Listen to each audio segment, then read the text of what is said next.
बद्रीनाथ, रामेश्वरम, जगन्नाथपुरी और द्वारकाधीश, ये चार क्या हैं?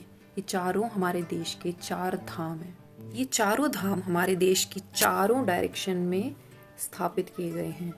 नॉर्थ में बद्रीनाथ उत्तराखंड में, रामेश्वरम साउथ में, उड़ीसा में जगन्नाथपुरी और गुजरात में द्वारकाधीश।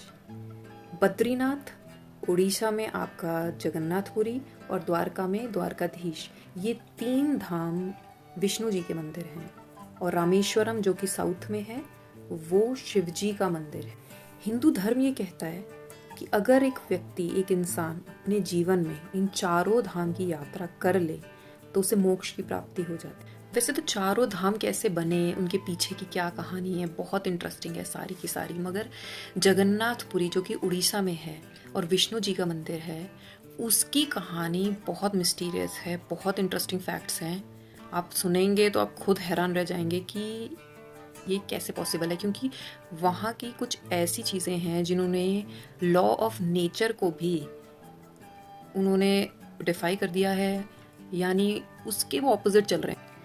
और मंदिर में जो मूर्तियां हैं, जो तीन मूर्ति हैं विष्णु जी की, बलराम और सुभद्रा जी की, वो जो आइडल्स हैं, वो जो मूर्ति हैं वो अधूरी हैं, उनका काम कभी पूरा नहीं हुआ। तो ऐसा क्या रीज़न है कि इतना बड़ा धाम है और उसमें जो मूर्ति हैं वो अधूरी हैं? तो वो भी हम इस कहानी में सुनेंगे। तो सतयुग काल में एक बहुत महान राजा हुआ करते थे जिनका नाम था इंद्रद्युम्न। तो इंद्रद्युम्न जी जो थे वो बहुत बड़े विष्णु भक्त थे। वो इतने बड़े भक्त थे कि उन्होंने डिसाइड करा कि अब वो एक मंदिर बनाएंगे, एक मंदिर स्थापित करेंगे विष्णु जी का। तो उन्होंने एडवाइस ली ब्रह्मा जी की, क्योंकि वो वहाँ कंफ्यूज थे। उनको ये समझ नहीं आ रहा था कि मंदिर तो मैं स्थापित कर दूंगा, लेकिन वहाँ जो मूर्ति होंगी उनकी शेप क्या होगी, उन आइडल्स की शेप क्या होगी। तो उन्होंने ब्रह्मा जी से पूछा। तो ब्रह्मा जी ने उनको बोला, आप स्वयं विष्णु जी से ही पूछ लीजिए कि वहाँ जो आपकी मूर्ति बनेगी वो कैसी होनी चाहिए। तो वो जो राजा थे वो एक गहरी मेडिटेशन में बैठ गए। बहुत गहरी मेडिटेशन करने के बाद उनको सपने में एक दिन विष्णु जी आते हैं और विष्णु जी उन्हें कहते हैं कि आप एक काम करिए, आप पुरी जाइए और पुरी जाके वहाँ समुद्र के किनारे से नीम का जो वृक्ष है, उसकी नीम की जो लकड़ियाँ हैं, वुड है, उससे मेरी प्रतिमा बनाइए। तो वो जो राजा होते हैं वो वहाँ पहुँच जाते हैं पुरी। वहाँ के जंगलों से वो लकड़ी इकट्ठी कर लेते हैं, लेकिन अब उन्हें चाहिए एक मूर्तिकार, जो स्कल्प्टर बोलते हैं इंग्लिश में। मूर्तिकार नहीं मिल रहा होता कोई, वो बहुत ढूंढते हैं, नहीं मिलता कोई। तो ब्रह्मा जी ये चीज़ देखते हैं कि इसको कितनी इच्छा है कि ये विष्णु जी की मूर्ति बनाना चाहता है, लेकिन इससे कोई मूर्तिकार नहीं मिल रहा। तो वो स्वयं एज अ मूर्तिकार वहाँ प्रकट हो जाते हैं और वो उस राजा से बोलते हैं कि ये सारी मूर्ति विष्णु जी की मैं बनाऊंगा, लेकिन वो एक कंडीशन रखते हैं कि मैं ये मूर्ति जब बना रहा हूँगा तो कोई भी उस कमरे में जहाँ मैं ये मूर्ति बना रहा हूँ वहाँ कोई भी नहीं आएगा, ना उसका गेट खोलेगा।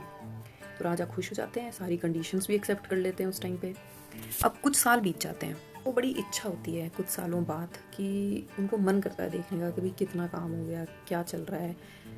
अब उनसे रहा नहीं जाता, तो वो क्या करते हैं, वो गेट खोल देते हैं। जैसे ही वो गेट खोलते हैं वो देखते हैं कि ना तो वहाँ वो मूर्तिकार है, वो भी गायब है, और वो देखते हैं वहाँ पे जो प्रतिमा है, वो जो आइडल्स हैं वो इनकम्प्लीट हैं, वो अधूरे छूट चुके हैं।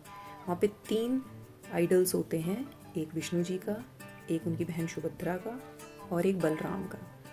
लेकिन इन तीनों के ना हाथ होते हैं, ना उनका कोई बॉडी पोर्शन होता है, कुछ भी नहीं है, बस एक मुंह है, आंखें भी बड़ी बड़ी हैं, अधूरी छूटी हुई हैं, जिनकी पूरी अच्छे से कारीगरी हुई नहीं है।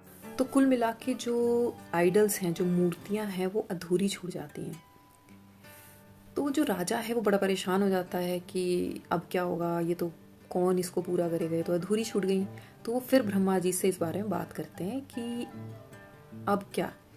तो ब्रह्मा जी उन्हें बोलते हैं कि अब कोई दिक्कत नहीं है, विष्णु जी बहुत प्रसन्न है तुमसे, बहुत खुश है, और ये ऐसे ही स्थापित होंगी, और जिस दिन ये स्थापना होगी इनकी, स्वयं विष्णु जी अपना आशीर्वाद देंगे। तो ये थी जगन्नाथपुरी जी से जुड़ी सारी कहानी कि क्यों वहाँ पे जो मूर्ति हैं, वो आइडल्स हैं, वो इनकम्प्लीट हैं, कैसे उनकी स्थापना हुई, हमने ये सब चीज़ें जानी। अब हम कुछ ऐसी चीज़ें, ऐसी मिस्टीरियस फैक्ट्स जानेंगे जगन्नाथपुरी जी के बारे में जो आपको लिटरली अमेज कर सकते हैं। जैसे कि उनकी जो शिखर जो हम चोटी बोलते हैं, मंदिर का जो शिखर होता है, उसके ऊपर जो ध्वज लहरा रहा है, जो फ्लैग है, वो फ्लैग जो हवा जिस डायरेक्शन में चलती है उसके ऑपोजिट डायरेक्शन में लहराता है हमेशा। हर दिन ये फ्लैग बदला जाता है। कहते हैं पिछले 800 साल से हर दिन ये फ्लैग बदला जाता है। और एक मान्यता इससे जुड़ी ये है कि अगर एक भी दिन ऐसा हुआ जिस दिन ये फ्लैग नहीं बदला गया तो आने वाले 18 साल तक ये मंदिर बंद हो जाएगा। देखिए तो किस तरह जगन्नाथपुरी जी के ऊपर जो फ्लैग है उसने लॉ ऑफ नेचर को डिफाई कर दिया। ऑपोजिट डायरेक्शन में वो लहरा रहा है, विंड की ऑपोजिट डायरेक्शन में, तो उसने लॉ ऑफ नेचर को डिफाई कर दिया, मतलब उसके विपरीत चल रहा है, ये ऑपोजिट चल रहा है। दूसरा जो फैक्ट, मिस्टीरियस फैक्ट जगन्नाथपुरी जी से जुड़ा है कि मंदिर की कहीं भी आपको शैडो नजर नहीं आती। तीसरा जो फैक्ट है वो ये है कि जो शिखर है उसके ऊपर, चोटी के ऊपर एक नील चक्र है, चक्र गोल ऐसा चक्र है जो अष्ट धातु से बना है। अष्ट धातु मतलब 8 तरह के मेटल्स से बना है। कौन कौन से मेटल्स होते हैं? Gold, silver, iron, lead, zinc, mercury, इस तरह के 8 मेटल से बना है। तो वो जो चक्र है वो 11 फीट टॉल है, 11 फीट 8 इंचेस टॉल है। और उसको आप किसी भी डायरेक्शन से देखेंगे तो आपको ऐसा लगेगा वो आप ही को देख रहा है, आप ही की तरफ है वो। जो नेक्स्ट अमेजिंग फैक्ट है वो ये है कि जगन्नाथपुरी जी का जो मंदिर है उसके ऊपर कभी भी कोई बर्ड या कोई प्लेन कुछ भी कभी भी उड़ता हुआ नज़र नहीं आता। आप किसी भी और मंदिर में आसपास जाएंगे वहाँ पे आपको मिल जाएंगे, लेकिन पुरी के मंदिर में अगर आप ऊपर देखेंगे तो आपको कभी भी कोई बर्ड उड़ती हुई नज़र नहीं आएगी।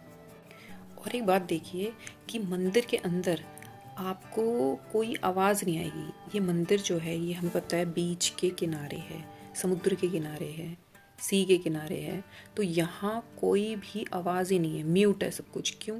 क्योंकि अंदर जैसे हमने देखा कि बलराम, सुभद्र और कृष्ण जी की, विष्णु जी के प्रतिमा है, तो ये कौन थे? बलराम जो थे वो विष्णु जी के बड़े भाई थे, और जो सुभद्रा है वो कहते हैं कि वो उनकी बहन थी, सिस्टर थी।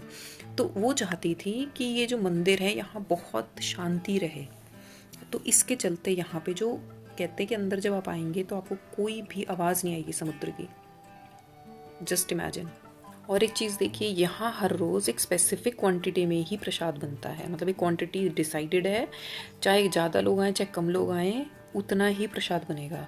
तो कहते हैं कि जब यहाँ पे जब यात्रा निकलती है, जगन्नाथ यात्रा, तो बहुत जो लोग हैं उनकी तादाद जो है बहुत बढ़ जाती है, लेकिन फिर भी वो जो क्वांटिटी डिसाइडेड है उसमें कभी भी ऐसा नहीं होता कि कमी हो गई प्रसाद की, रोज़ वो प्रसाद नहीं बढ़ जाता है। तो ये थी जगन्नाथपुरी जी से जुड़ी पूरी कहानी कि कैसे मंदिर स्थापित हुआ, कैसे उसकी आइडल्स बनी, क्यों आइडल्स इनकम्प्लीट हैं, और वहाँ से जुड़े कुछ mysterious facts. And I hope you loved the story.